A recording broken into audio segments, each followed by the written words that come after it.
মৃত্যুর পরে শিক্ষকতার চাকরি পেয়েছেন 4 জন।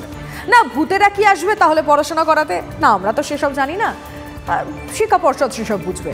প্রাথমিক শিক্ষকের নিয়োগপত্র পাওয়া 66 জনের মধ্যে 4 জন ইতিমধ্যেই মৃত, আর বাকি 62 জনের হাতে প্রাথমিক শিক্ষকের নিয়োগপত্র পৌঁছেছে। তাদের কারো বয়স 71 তো কারো 64।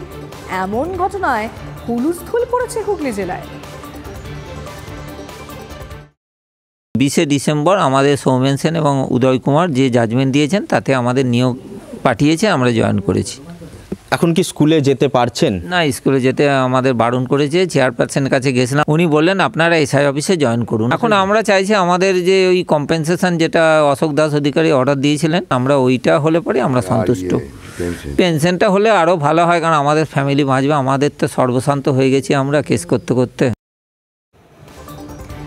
আর আদালতের জল কতদূর গড়াচ্ছে বা কতদূর গড়াবে সেটা নিয়ে তো অনেক প্রশ্ন রয়েছে। একটু ছোট্ট কিছু তথ্য আপনাদেরকে দিয়ে রাখতে চাই। আদালত নিয়োগের নির্দেশ দিলেও কিন্তু শিক্ষা দপ্তর তা মানেনি। 2023 সালের 20 ডিসেম্বর নিয়োগের রায় দেয় কলকাতা হাইকোর্টের বিচারপতি সৌমেন সেনের ডিভিশন বেঞ্চ। নিশ্চয়ই আপনাদের মনে থাকবে 2014 সালের 8ই জানুয়ারি থেকে নিয়োগ কার্যকর করার নির্দেশ দেওয়া হয়। তারপরে দেখতে হচ্ছে এই ছবিটা। সুমন আমাদের প্রতিনিধি সরাসরি আমাদের সঙ্গে রয়েছে। সুমন, মানে এটার কি কোনো যুক্তি তাদের কাছে রয়েছে? মানে কোনো উত্তর কি তারা দিতে পারবেন এক্ষেত্রে? দেখো, 2023 সালের 20 ডিসেম্বর যে রায় দেওয়া হয়েছিল, অবশেষে প্রাথমিক শিক্ষা সংসদ জেলার এবং শিক্ষা দপ্তর সেটা মেনে নিয়েছে। কিন্তু এই মামলা কবে থেকে চলছে লিমা? চলছে 40 বছর আগে থেকে। 1983 সালের মামলা, 2005 সালে রায় রয়েছে, 2014 সালে রায় রয়েছে।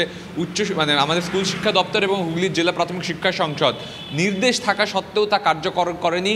আদালত অবমাননার মামলা করার পরে অবশেষে এরা এই চাকরি পাচ্ছেন, যেখানে 4 জন অলরেডি পৃথিবীতে আর নেই, কিন্তু তার চাকরিটা হলো। যদি সঠিক সময়ে স্কুল শিক্ষা দপ্তর এই চাকরির কথা মেনে নিত, তাহলে তারা অন্তত স্কুলে পড়াতে পারতেন। পাশাপাশি তোমাকে কথাও বলে রাখি যে আদালত তার নির্দেশে লিখছে, যে বিচারপতি লিখেছেন যে এই স্কুল শিক্ষা কমিশনার এবং হুগলির জেলা প্রাথমিক শিক্ষা সংসদের যে আচরণ তা তার মনে হয়েছে যথেষ্ট অমনোযোগী তার কাজের প্রতি, এবং তাদের ভুলের খেসারত দিতে হলো এই বৃদ্ধদের। এবং বলে রাখি যে বাম আমলের ভুল তা তৃণমূল আমলের শোধরানো যায়নি।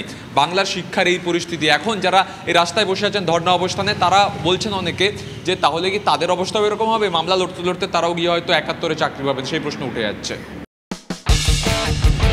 কোনো পুরনো খবর নয়, সকাল থেকেই পুরো দিনের আভাস, লোকাল থেকে গ্লোবাল।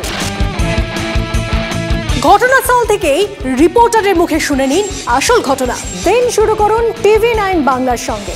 সকালে প্রথম ব্রেকিং at 7, সকাল 7টায়, সকাল 8টায় দেখুন 8 রিপোর্টার 8 এক্সক্লুসিভ।